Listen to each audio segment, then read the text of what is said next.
네, 2021년 1월 18일, 네, 월요일입니다. 1월도 이제 그 후반으로 좀 접어드는 그런 모습인데요. 일단 증시 같은 경우에는 어때요? 아직까지는 뭐 하락 추세로 바뀌었다. 네, 이렇게 볼 건 아닙니다만, 그래도 증시 자체에 대해서 경고등이 하나 켜진 것은 사실입니다. 그죠? 그렇기 때문에 뭐 미국 증시라든지 뭐 중국 증시라든지 움직임을 보면서 같이 이제 템포를 맞춰 나가는 그럴 필요가 있지 않을까 이렇게 이제 판단이 되는 거죠. 그래서 결국은 이제 지금까지 진행됐었던 부분들을 보면 유동성으로 인해서 밀어붙인 장세였는데 아무래도 이제 고평가에 대한 리스크는 있어요. 그럼에도 불구하고 올라왔었는데 시장이 흔들리기 시작하면 어때요? 네, 그때부터는 시장이 이제 조금 흔들리고 차익 실현 매물이 나올 수 있구나. 이런 부분에 대한 의문을 개인 투자자분들이 갖기 시작하죠. 그래서 그때부터는 매수의 힘이 약해지고 차익 실현 매물이 나올 수가 있는 겁니다. 그죠? 그래서 일단 시장 자체는 경고등이 하나가 켜졌어요. 그래서 그 부분은 염두를 하고 보셔야 되고 역시 개별 종목으로 극복해야 되는 장세다라는 거죠. 나스닥 지수를 보시면 추세가 깨진 건 아니에요. 20일 이평선, 21평선 기준으로 봤을 때는 아직은 우상향 추세를 이어가고 있습니다. 결국은 이번 주에 미국 나스닥 지수의 흐름이 중요하겠죠. 20일 이평선을 지켜주느냐, 13,000선을 회복하느냐, 요 부분들을 꼼꼼히 보셔야 될 것 같고 원달러 환율을 보시면 아직은 뭐 그렇게까지 크게 안 좋은 상황은 아닙니다. 그러니까 하단 박스권 1100원 구간에서 그러니까 상단은 1110원, 하단은 1080원 정도 내에서만 움직여 준다면 환율에 대한 리스크는 그렇게 크지는 않아요. 근데 이제 1110원을 돌파하고 강하게 상승하는 튀어오르는 이런 모습이 나온다면 그러니까 외국인 투자자 입장에서도 국내 증시를 빨리 빠져나가고 싶은 그런 욕구가 될 수 있죠. 그래서 이런 부분들에 대한 주의는 기본적으로 좀 필요하기 때문에 원달러 환율의 안정을 한번 보셔야 될 것 같고요. 이번 주에 이제 가장 중요한 키워드는 바이든입니다.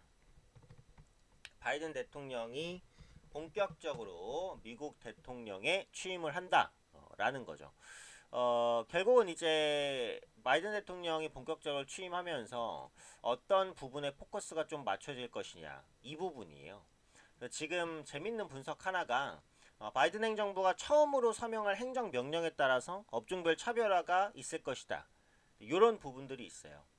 첫 번째로 이제 파리 기후 협약 재가입에 서명하면 친환경 관련주에 관심이 다시 한번 부각될 수 있고 코로나19 대응에 서명하면 경제활동 재개 기대감이 고조될 수 있고 동맹국과의 관계 복원에 서명하면 국내 증시에 대한 외국인의 관심이 조금 더 괜찮아질 수 있다, 환기될 수 있다. 이렇게 이제 보고 있어요. 그래서 결국은 이제 바이든 행정부가 처음으로 어디에 서명할 것이냐, 이 부분이고 이 바이든 취임 때문에 가장 강했던 게 결국은 이제 친환경 관련 주잖아요. 풍력, 태양광, 그 중에서도 이제 전기차, 그죠?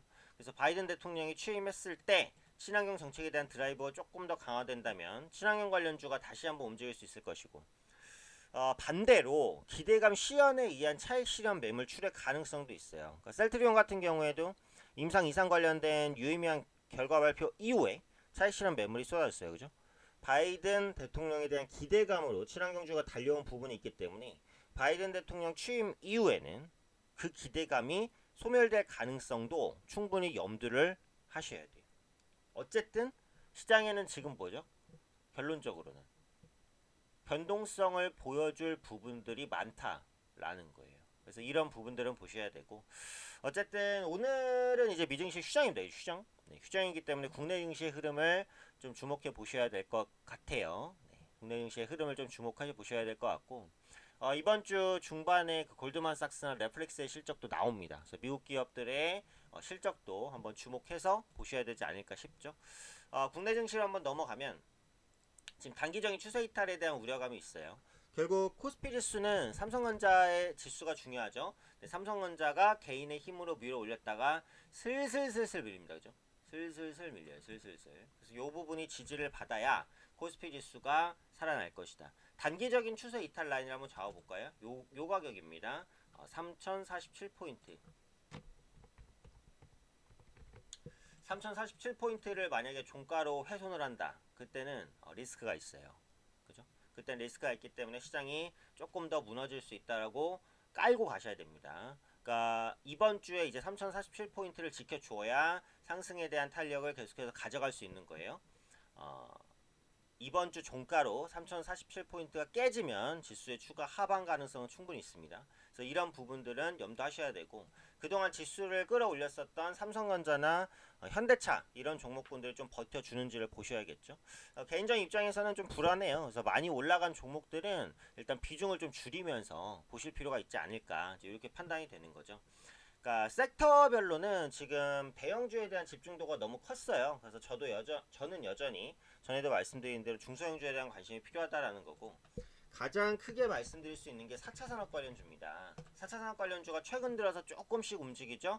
로봇, AI, 인공지능, 스마트 팩토리 이런 종목들입니다. 4차 산업 관련주 내에서 저평가된 종목이 뭐가 있는지 이런 부분들을 꾸준하게 찾아보셔야 돼요. 어차피 지금은 종목 장세기 때문에 종목은 최대한 압축하세요. 10종목, 20종목 이렇게 가지고 계신 분도 있는데 절대 안 됩니다. 지금 5종목 이내로 무조건 압축하시고 대응하셔야 돼요. 현금 비중도 일정 부분 유지하시면 좋아요. 어쨌든 지금까지는 이제 모든 개인 투자자가 수익을 본 장세였다면 앞으로는 선별적으로만 수익을 볼 수 있는 장세니까 종목 선별에 집중하시고 4차 산업 관련주 계속해서 포커스 맞춰서 좀 대응하셔야 된다. 네, 이렇게 말씀드리겠습니다. 자, 그래서 이번 주도 성투 투자 하시고요. 또 VIP반도 열심히 제 리딩대로 최대한 또 잘 리딩해서 수익 낼 수 있도록 그렇게 제가 인도를 해드리고요. VIP반 관련해서 관심 있으신 분들은 담당자분께 문의해 주시면 됩니다. VIP반 관련해서 문의 있으신 분들은 010-7299-7214 010-7299-7214로 연락 주시면 VIP반 관련된 설명 담당자님께서 드릴 거고요. 저랑 이제 직접 VIP반 상담을 하고 싶다라고 하시는 분들은 010-2638-0086입니다.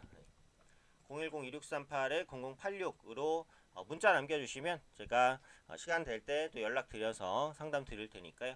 VIP방 관심 있으신 분들은 010-7299-7214 담당자님이나 010-2638-0086 저한테 문자 남겨주시면 상담 도와드리도록 하겠습니다. 자, 이번 한 주도 성투자 하시고요. 저도 개인 투자분들의 승리 위해서 좀 열심히 달려가도록 할 테니까요. 많은 분들 종목 압축하시고 제가 올려드리는 시황 좀 꼼꼼히 보시면서 대응하시면 좋지 않을까 그렇게 말씀드리겠습니다.